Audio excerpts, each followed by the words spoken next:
আসসালামু আলাইকুম ওয়া রাহমাতুল্লাহি ওয়া বারাকাতুহু। আশা করি সবাই সুস্থ আছেন, ভালো আছেন। আল্লাহ তাআলার অশেষ রহমতে আপনাদের দোয়ায় আজ হুজুর আকরাম সাল্লাল্লাহু আলাইহি ওয়াসাল্লামের হাঁটা চলা সম্পর্কে আলোচনা করব। একজন ব্যক্তির কতগুলো কাজকর্ম জানলেই ওই ব্যক্তির পূর্ণ একটা ছবি অন্তরের মধ্যে ভেসে ওঠে।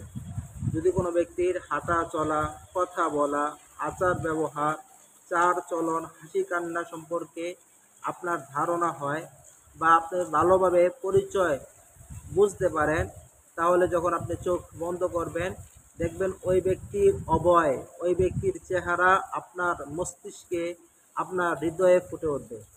তাই আমরা হুজুর আকরাম সাল্লাল্লাহু আলাইহি ওয়াসাল্লামের প্রতিটি সৌন্দর্য নিয়ে আলোচনা করার চেষ্টা করব। তারই ধারাবাহিকতায় আজকে হুজুর আকরাম সাল্লাল্লাহু আলাইহি ওয়াসাল্লামের হাঁটা চলা সম্পর্কে আলোচনা করব। এই সম্পর্কে হযরত আলী রাদিয়াল্লাহু তাআলা আনহু থেকে একটা হাদিসে কারিমা বর্ণনা করা হয়েছে। হযরত আলী রাদিয়াল্লাহু তাআলা আনহু বলেন, হুজুর আকরাম সাল্লাল্লাহু আলাইহি ওয়াসাল্লাম যখন হাঁটতেন তখন কিছুটা ঝুঁকে দ্রুত গতিতে হাঁটতেন। হাদিসে কারিমায় এমনভাবে বর্ণনা করা হয়েছে যে আল্লাহর নবী যখন স্বাভাবিকভাবে হাঁটতেন তখন অন্য সাহাবায়ে কারাম দৌড়ের মতো একটা অবস্থা হয়ে যেত। সুবহানাল্লাহ।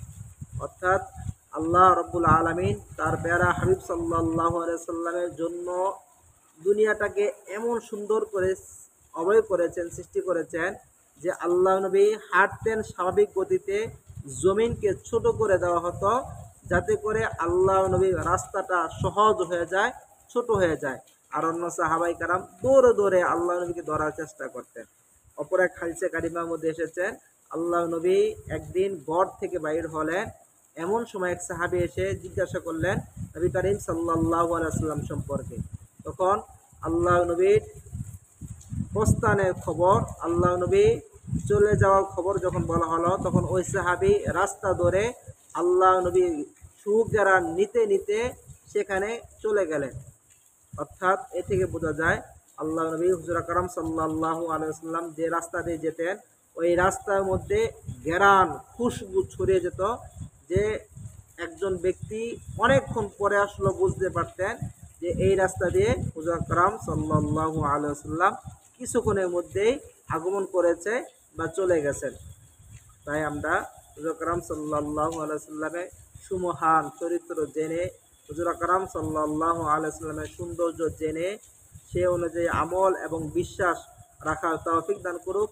আমিন। ওয়া আখির